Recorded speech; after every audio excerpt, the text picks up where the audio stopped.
King Midas of Phrygia wanted to turn the world into gold. He asked the god Dionysus to give him the power of alchemy, to turn things into gold. Dionysus, who owed Midas a favor, agreed. But then Midas found that everything, yes, everything he touched turned to gold, including the food and water he needed to survive. When his daughter came to tell him that the flowers no longer had a smell, he hugged her and she too turned to gold. Distraught, Midas asked Dionysus to take away that power which the god of fertility, wine, and madness did. No longer could Midas turn things into gold. That mad power left him. His sanity was restored. The desire to turn everything into gold or into some form of wealth is a story in Ovid's Metamorphoses. But it's also the logic of our entire social system. Accumulate, accumulate, that is Moses and the prophets, Marx wrote in capital. What he meant was that the place of God had been taken by capital accumulation, which was now the only real deity that matters. That's fine and clear, but the question Marx asked is, how does capital accumulation take place? Certainly, it is not by theft alone, although theft does take place in our world. In this journey through capital, the reader finds a logical explanation for how, despite the efforts of the working class, wealth accumulation does not take place in their bank accounts, that wealth always seems to land in the hands of the capitalists.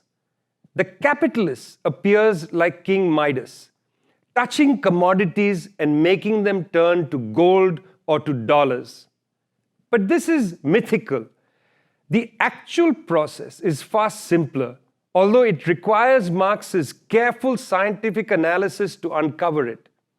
And to uncover this, Marx studies every part of the system of the world, particularly its economic system, and discovers the hiss of surplus value extracted not in the realm of circulation, but in the hidden abode of production.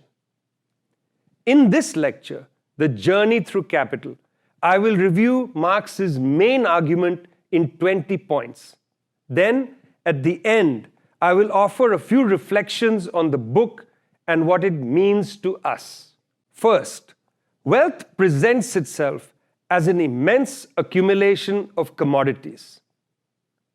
Second, commodities are goods and services that are produced for sale by human labor.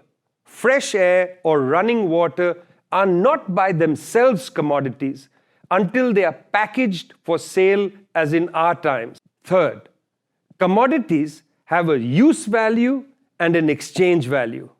Fourth, use value is qualitative, with diverse uses that depend on the consumer. These uses relate to the specific material form of the commodity, which satisfies our needs of whatever kind, whether the stomach or the imagination. 5.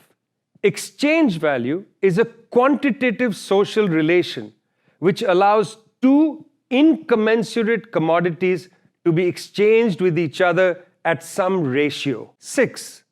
Beneath exchange value is value, which is what the exchange value expresses. Value is the socially necessary labor time it takes to produce a commodity. The exchange value can numerically represent the value of the commodity. 7. Each commodity, therefore, has two parts, use value and exchange value, with value lying beneath the appearance of exchange value.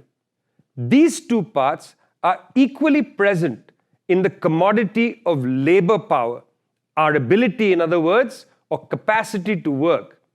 It is this labor power that is sold by the worker to the capitalist. The use value or concrete labor is the kind of work, tailoring or computer programming. The exchange value or abstract labor is exchangeable, which means it is a cost to the capitalist and wages for the workers. These two forms of labor are integral to each other in the capitalist system, although the abstract labor form is determined in this process of capitalist exchange. Number 8. One commodity emerges as the main means to facilitate exchange and ordinary commerce, namely money. Money presents itself in the form of precious metals, another commodity to be sure, or of printed paper, which is fiat money, needing political support to give it legitimacy.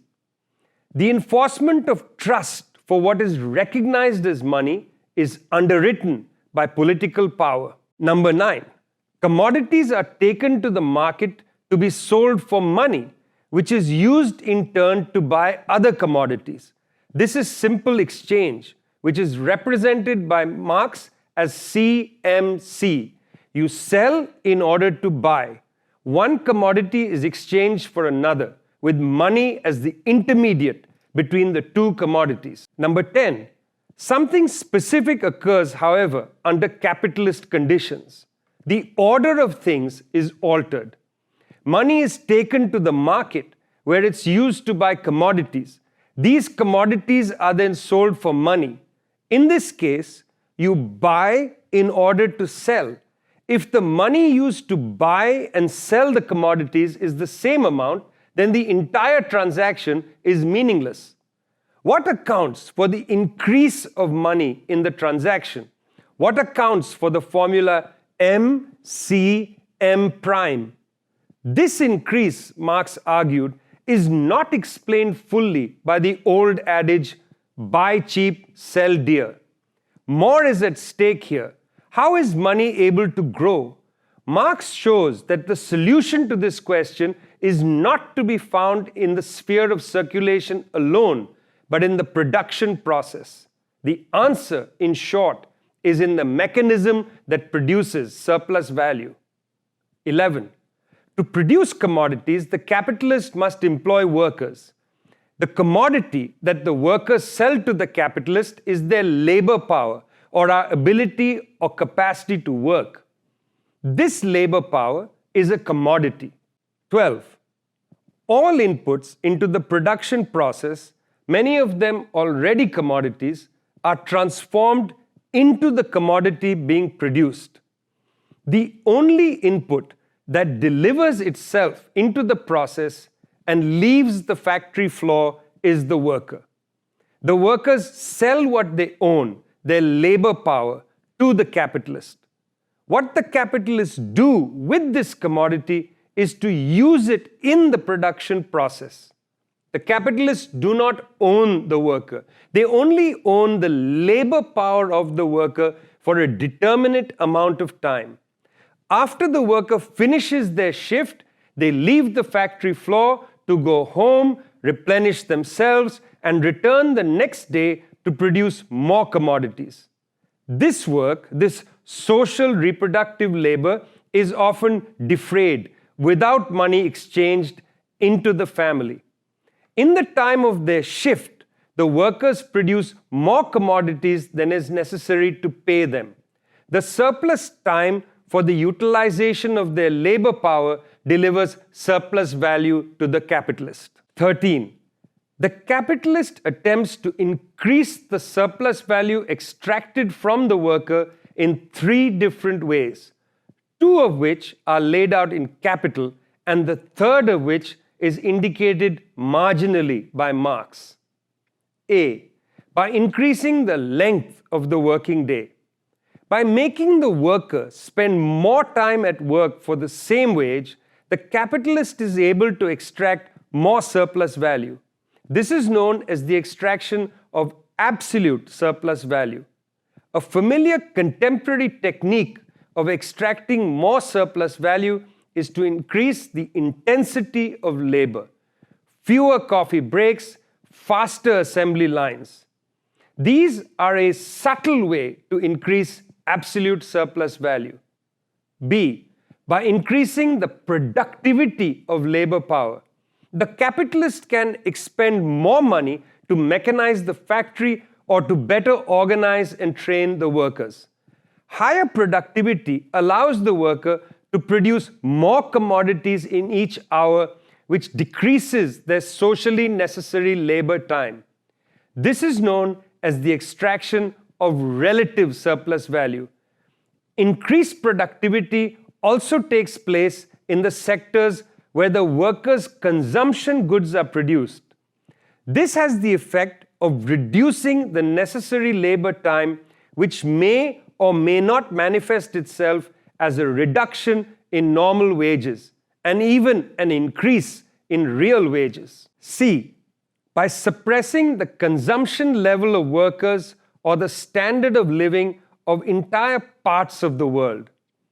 Imperialism holds down wages in certain parts of the world, making the argument that people in those places have lower life expectations, so they can be paid less.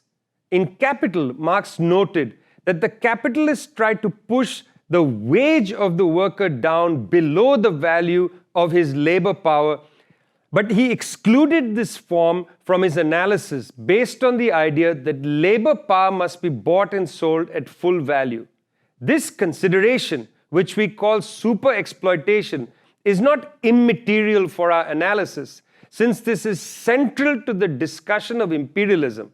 It is also central to socialist feminism, which pays correct attention to the unrecognized social reproductive labor. To reduce the value of labor power by suppressing consumption levels provides a third way to increase surplus value. In Capital, Volume 1, Marx makes it clear that there is an evolutionary advance from the harsh use of workers to their substitution by machines. In the section on machinery, he describes how women are still occasionally used instead of horses for hauling barges, because the labor required to produce horses and machines is an accurately known quantity, while that required to maintain the women of the surplus population is beneath all calculation. Hence, Marx writes, we nowhere find a more shameless squandering of human labor power for despicable purposes than in England, the land of machinery. 14. Surplus value is extracted from these mechanisms. It is important to know that although capital is also money, these are distinct categories. Money is the term used to describe the various forms of cash that allow a range of transactions, from the purchase of a cup of tea to the acquisition of a corporation. But when money is gathered together into a sufficient quantity and is able to do more than merely buy and sell goods for use, when money becomes a social force capable of self-expanding through the production process, then the money is no longer merely money, but has become capital. 15. A key concept here is exploitation. Three concepts are important for an understanding of exploitation: constant capital, variable capital, and surplus value. A.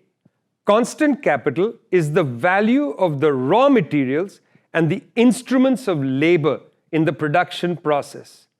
These materials and instruments are collectively transformed into the commodity produced by the process. In the process of transformation, the raw materials and machines do not alter their value.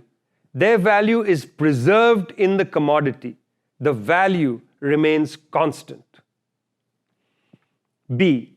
Variable capital is the expense on wages and salaries. C.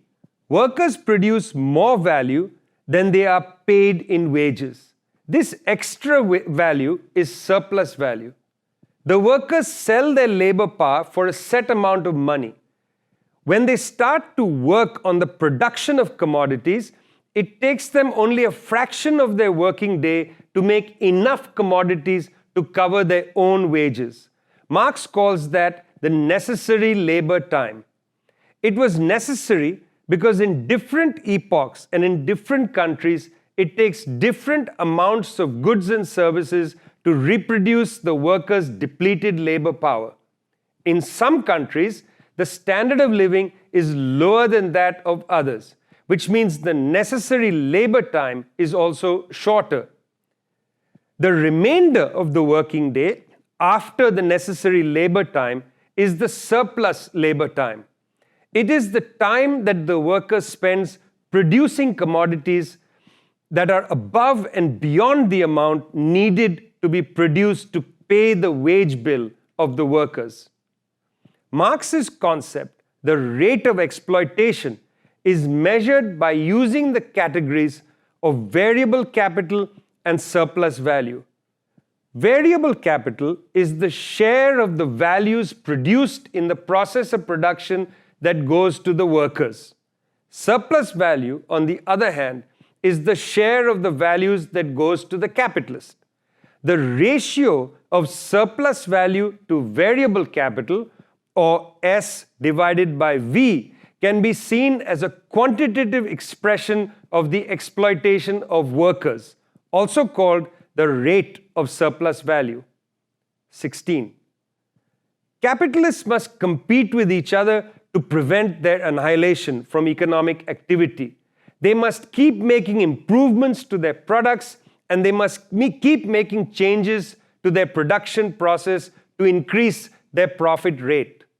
This competitive element of capitalism tends towards greater socialization of labor and toward the more efficient use of resources, including labor power. This dynamic of competition advances the productive forces. 17. Volume 2 and Volume 3, both assembled by Engels out of manuscripts left by Marx, deepen the analysis about the complexities of the realm of circulation and the distribution of surplus value extracted in the realm of production. We learn about the possibility of balanced growth and equilibrium and about the terms of sectoral distribution, the so-called transformation problem in terms of profit, rent, and interest. Marx's writings outside Volume 1 offer a powerful statement about time, about how rapid turnover time, the swift velocity of M moving to M prime through the circuits produces a tendency for capital to seek rates of return where the time between investment and profit is shortened. This is the objective tendency for finance capital to eclipse other forms of capital and to drive a process for finance to shape the economy. 18. The astronomical growth of finance in our time has led some people to talk of a new epoch, a new phase of financialization. It is true that the financial sector has grown immensely, but the role of finance is not itself new. Interest is, with rent and profit, part of what Marx called the Holy Trinity. To understand the financial sector properly, we have to grasp Marx's distinction between productive and unproductive labor.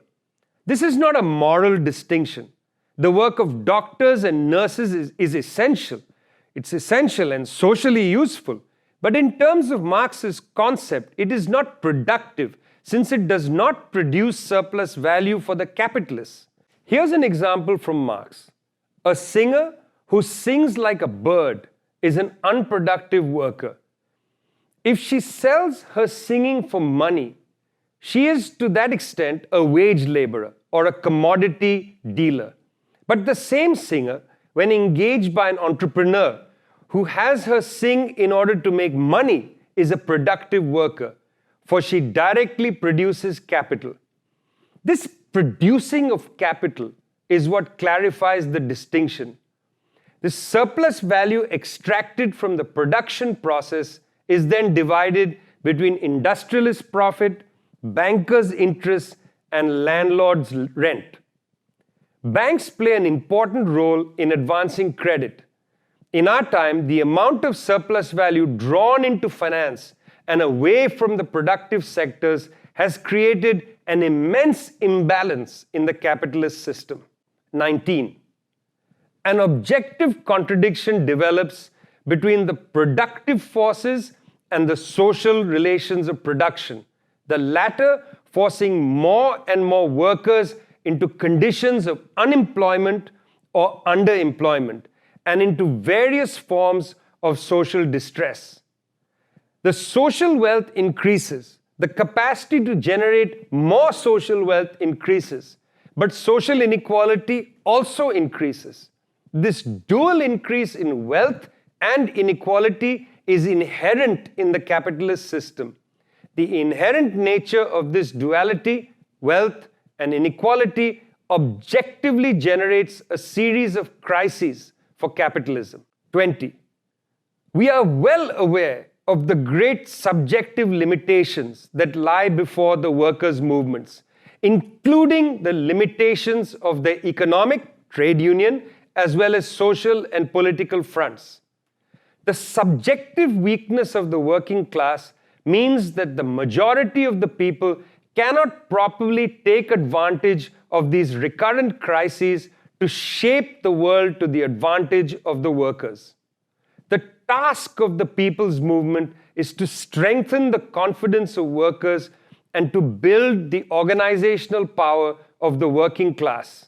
The task, in other words, is to build the subjective force of the working class, which would be capable of leading us into a socialist future.